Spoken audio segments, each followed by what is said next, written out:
अभी कुछ समय पहले आप एक न्यूज़ देखे होंगे, अगर टीवी देखते होंगे चाहे किसी भी प्रकार से सोशल मीडिया पर एक्टिव होंगे तो इस न्यूज़ के बारे में आपको ज़रूर पता होगी।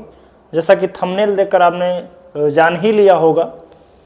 मैं बात कर रहा हूं कि अभी रिसेंट टाइम में जो कोटा में हुआ है, यानी एक 12th में पढ़ने वाली लड़की जो IIT JEE के लिए प्रिपेयर कर रही थी, उसने सुसाइड किया है। उसके विषय में थोड़ी सी बात करते हैं। क्या यह कदम हमारे लिए सही है, या अभी हमारे लिए सही होने का पर्सपेक्टिव यह है कि जो भी बच्चे ऐसा कदम उठा रहे हैं या बाय फॉल्ट अगर कोई सोच भी रहा है तो कैसे ये चीज़ें उनके दिमाग में आती हैं, और इन सभी चीज़ों पर यानी सुसाइडल केसों पर हमारा जो सोसाइटी है, जो टीचर्स है, जो पेरेंट्स हैं और जो कोचिंग इंडस्ट्रीज है वो किस प्रकार से हावी है या किस प्रकार से जिम्मेदार है। ठीक है, सबसे पहले राजस्थान कोटा में रहने वाली उस लड़की ने जो सुसाइड किया है, उसने एक सुसाइड नोट लिखा है और उस सुसाइड नोट ने बहुत सारे लोगों को झकझोर के रख दिया है कि आखिर में एक 12th में पढ़ने वाली लड़की जो कि इतनी कम उम्र की लड़की है, उसको ऐसी क्या चीजें हैं जो उसको एक लूजर साबित करती है। चलिए यहाँ पर थोड़ा सा मैं सुसाइड नोट को पढ़ता हूं और आपने स्क्रीन पर भी देख रहा होगा कि कैसे कैसे चीजें उसने लिखा है। लिखा है कि mummy papa I can't do JEE so, I suicide. Mummy papa मैं जेई कंप्लीट नहीं कर सकती, यानी जेई की प्रिपेयर नहीं कर पा रही हूं, इसलिए मैं सुसाइड कर रही हूं। I am loser. उसने अपने आप को लूजर कंसिडर किया भाई साहब। उसने कहा कि I am loser, I worst daughter, मैं एक बुरी बेटी हूं, एक अच्छी लड़की नहीं हूं, अपने आप को उसने कंसिडर किया है। सॉरी मम्मी पापा, यही लास्ट ऑप्शन है। अब एक क्रिटिसिज्म का एक लेवल देखिए, उसके ऊपर इतना प्रेशर था कि उसको अब लगा कि सुसाइड के अलावा there is no option to her, यानी उसके पास कोई ऑप्शन ही नहीं बचा है सुसाइड के अलावा। तो क्लियरली बात यह है कि हमें, और जो भी बच्चे अगर देख रहे हो, जो भी पेरेंट्स देख रहे हो, तो आपको समझना पड़ेगा, बच्चों को यह समझना पड़ेगा कि you can't be a loser. आप कभी लूजर नहीं बन सकते हो।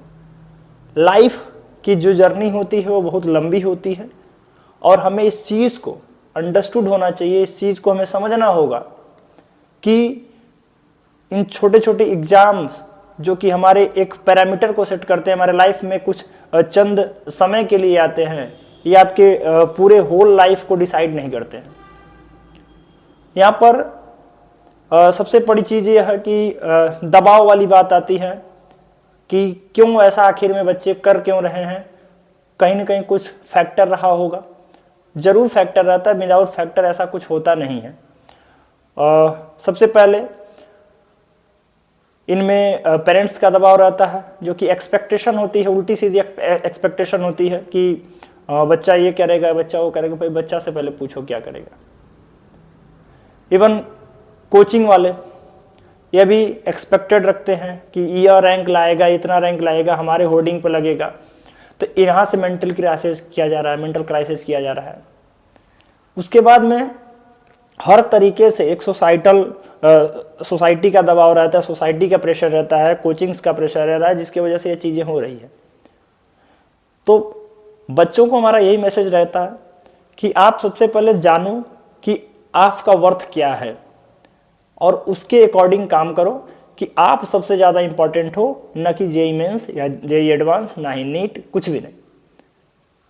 तो अवेयर रहिए, ज़्यादा से ज़्यादा समस्याओं को सुलझाने का खुद से प्रयास करिए, सशक्त बनिए।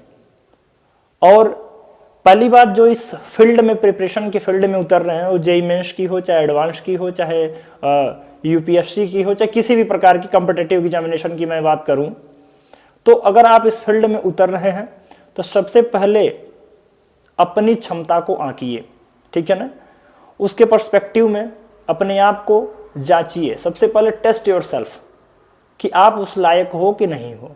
अगर आपको थोड़ा भी लगता है कि हाँ मैं इस मामले में या इस पर्टिकुलर सब्जेक्ट में, पेक्युलर सब्जेक्ट में ये चीज़ें नहीं कर पा रहा हूँ, तो आपको वहीं पर उस चीज़ को लेफ्ट कर देना है। आपको किसी भी प्रकार से ओवरलोड नहीं लेना है, स्ट्रेस नहीं लेना है। तो उम्मीद करता हूं कि मेरी इन बातों का कुछ आप कंक्लूजन निकाल पा रहे होंगे, और इसी के साथ मैं इस वीडियो को यहीं पर ख़त्म करना चाहूँगा। और अपने लाइफ की सुरक्षा आप खुद करिए, कोई किसी के लिए रिस्पॉन्सिबल नहीं होगा। सब लोग RIP और भगवान उनकी आत्मा को शांति दे लिखकर काम चला लेते हैं। चलिए मिलते हैं किसी अन्य वीडियो में, किसी अन्य बेहतर टॉक के साथ में। धन्यवाद।